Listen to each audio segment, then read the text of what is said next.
So sadly, we lost another Albany County resident overnight, a man in his 90s with underlying health conditions, which my condolences and prayers go out to the family and to the other 68 families that this has happened to.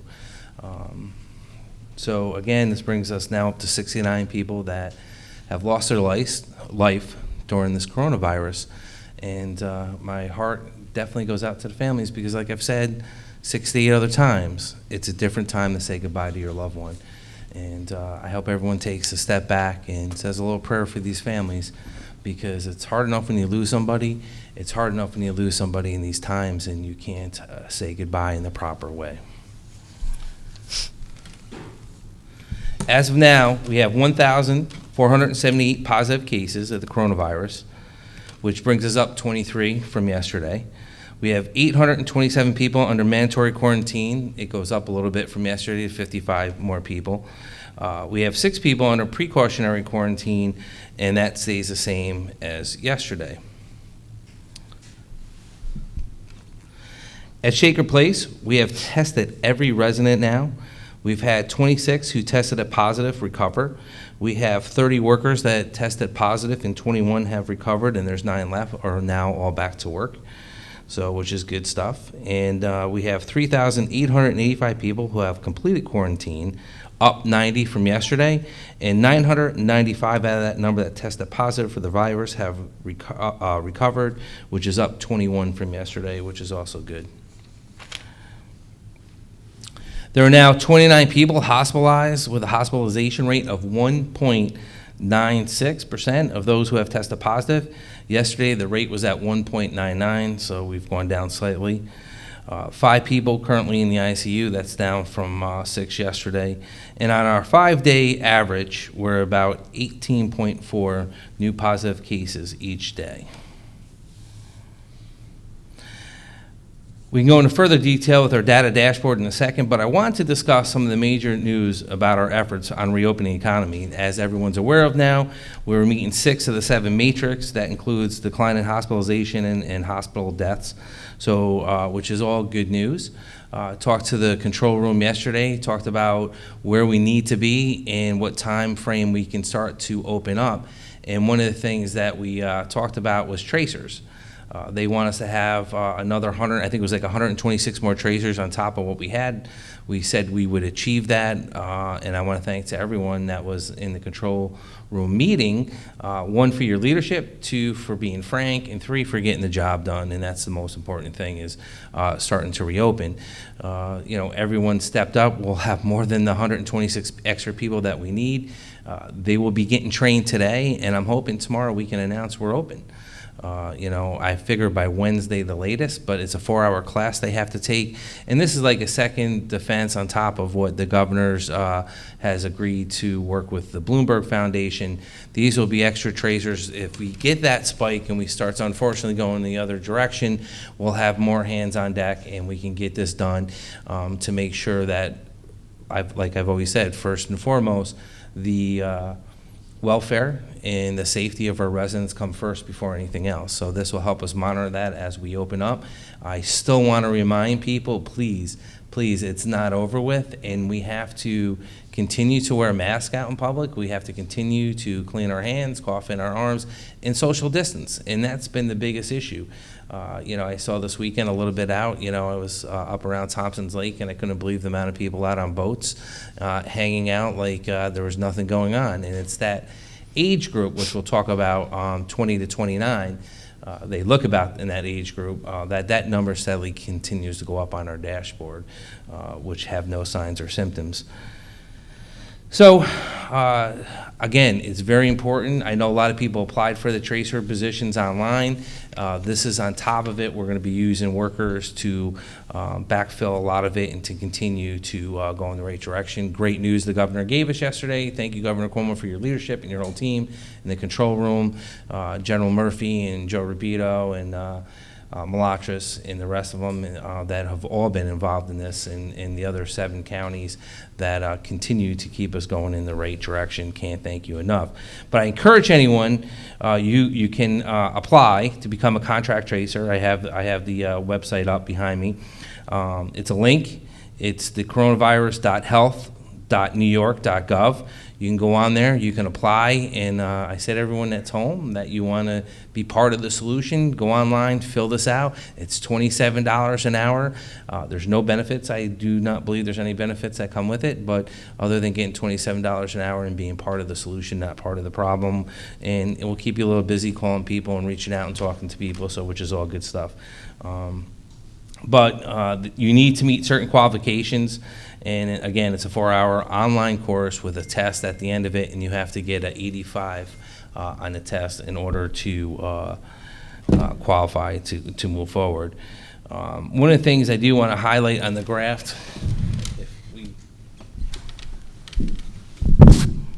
and I know Dr. Whalen will talk more about this, but it's the one thing I've been watching, and I know the doctor and them watch a whole different slew of things. But it's the 20 to 29-year-old, and if you see steadily, it has gone up since the beginning of this, since the beginning of our first case, March 12th. And you look at the 50 to 59, we're almost there, catching up to them. And then if you look at the 60 to 69, everything else is kind of falling back. And it gets to the point, and I'll let the doctor talk about the rest of it, but it gets to my point, yes. You don't have any signs or symptoms. Yes, you feel good. Probably most of you don't even know that you have it. That's the problem. So we need that age group to wear masks, to do the right stuff. You're the ones that are going to continue to spread it more than anyone else. And if you want to, as we get into phase 1 and we start to move forward, we need people to be careful. We need people to make sure that you're doing the right thing and going forward. So please pay attention to that.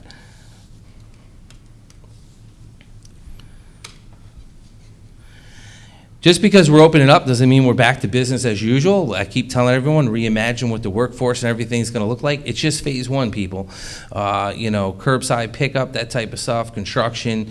It doesn't mean that everyone can run outside their door and start going down the street and going out like there's nothing ever happened. It's just phase 1 to get to phase 2.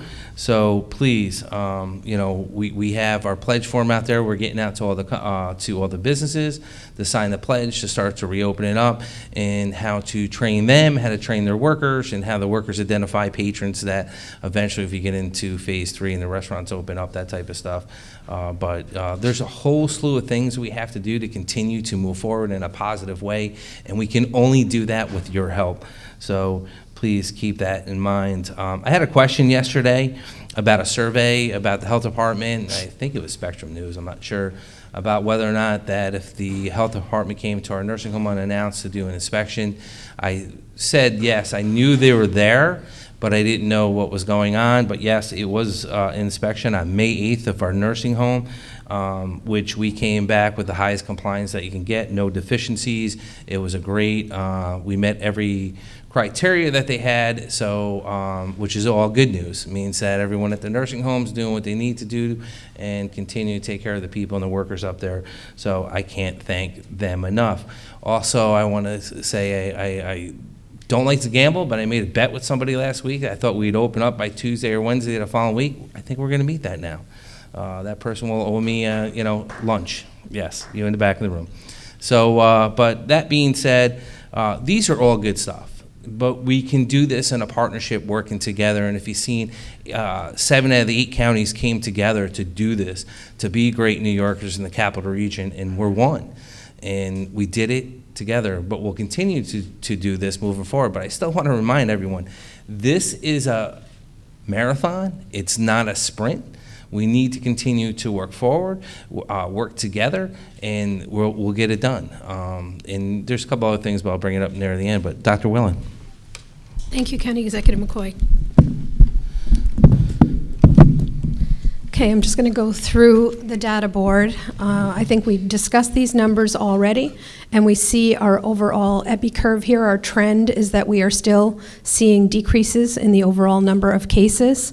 From a geographic perspective, we're still consistently seeing the highest number in 12203. We continue to monitor that. And as the county executive discussed about the age curve, we are seeing the largest number of reported positive labs in age 50 to 59, with 20 to 29 coming right behind. The reason that this is important is that when you start to look at this, let's see. How does this play out in terms of the number of deaths, the number of hospitalized, and the number of ICU? If you look at the age group, the younger age group, and these ages are broken out slightly differently, but ever hospitalized 25 to 49 is only 9.8 of our hospitalizations. The 50 to 74 are 54%, and the 75 plus are 33%. If we move over to deaths, we see the preponderance of deaths, 60.3%, are in those 75 plus. 38.2% are in 50 to 74, and there's really less than 5 deaths. So the important number and the importance in reconciling these two data sets is that these patients, these positive cases, are not seeing disproportionate they're not seeing high hospitalization rates, they're not seeing deaths. These younger people that are infected with COVID-19 are likely causing infections in older individuals, and this is where we see the disproportionate burden of death and disease. So this is why it's important for this younger age group to be very vigilant as they're out and about with social distancing, masks, and hand hygiene. Because really, it's not just about yourself, it's about those that you care about the older age group that will suffer disproportionate burden of illness, ICU, and death if they contract this disease. So this number is from the 16th from the state DOH database. I'm just going to pull that up. If we look at Albany County, and we see that 17,000 people in the county have been tested. It's a good number, and we expect that number to increase. Of that number, 1,579 have tested positive. So the percent positive is going down a little bit. We had seen it on the high 10s, now 9.2. So we'll continue to watch that trend. And as we look at the daily trends for Albany, we do see that of those tested, we're seeing a lower number that test positive. All of these are encouraging signs. All of these have played into the important decision to start reopening the economy in a phased-in approach. What I want to caution about, though, is that it does not mean coronavirus is gone. We know that it's still in the community. We know that there is still a risk. And as we start to open, it's very important that people are mindful of that. To that point, the governor has further expanded testing criteria for COVID-19 to include any individual who would return to the workforce in phase 1. So those individuals should now consider testing before resuming their work responsibilities. Going over again the criteria for testing, it is all those that have symptoms of the disease. The symptoms in that younger age group can be very mild. So if you have something that feels like a cold, you should get tested for COVID so you know if you're protecting your family and your loved ones. The symptoms include cough, shortness of breath, fever, chills, muscle pain, sore throat, and any new loss of taste or smell. If you are experiencing any of these symptoms, please avail yourself of one of the testing facilities in Albany County, and there are many. If you have contact with anyone with COVID, please get tested. If you have been assigned as or identified as a precautionary or mandatory contact of someone with COVID, please get tested. If you are a healthcare worker, a nursing home worker, first responder, get tested. If you are an essential worker that is interacting with the public, consider getting tested. And finally, the new group, anyone who's returning to work in phase 1. as we go forward, it's going to be really essential that we continue to increase our number of people that are tested so that we can rapidly identify and contain cases as they come up. I have no doubt that opening up will mean an increase in our cases. And our ability to control that is going to be essential to avoid hospital surge capacity and other issues. Another point that I want to make that's very important in this world of instant gratification and instant need for data. We have said all along that what you do today will influence what happens in 2 weeks' time. If we reopen on Wednesday, we will not expect to see changes in our data for 2 weeks. Remember, the incubation period of COVID is 2 days to 2 weeks. So we will not expect to see an uptick in cases for 2 weeks. We will not expect to see an uptick in deaths for 4 to 5 weeks. This is a lot for people to get their heads around, but it is a reason for people to really try to implement caution when going forward. Using environmental controls in your workplace will be essential.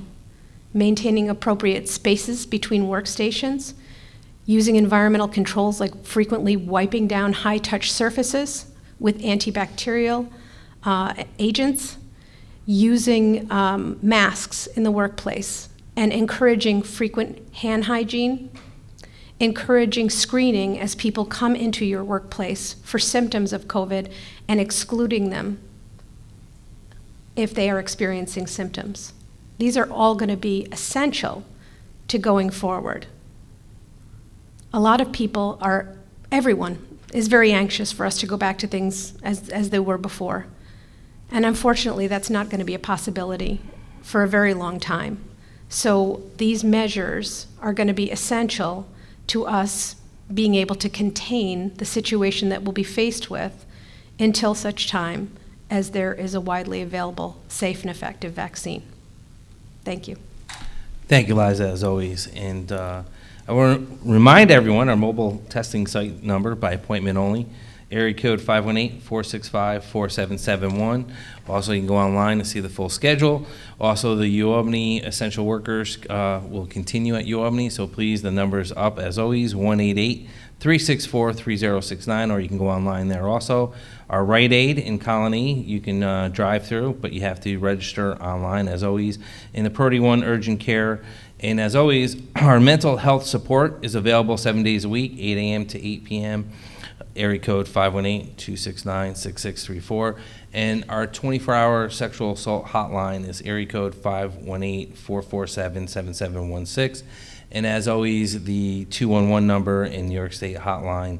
So again, what the doctor said, we're going to get through this, but we need your help to get through this. And we need you to be vigilant when you're out.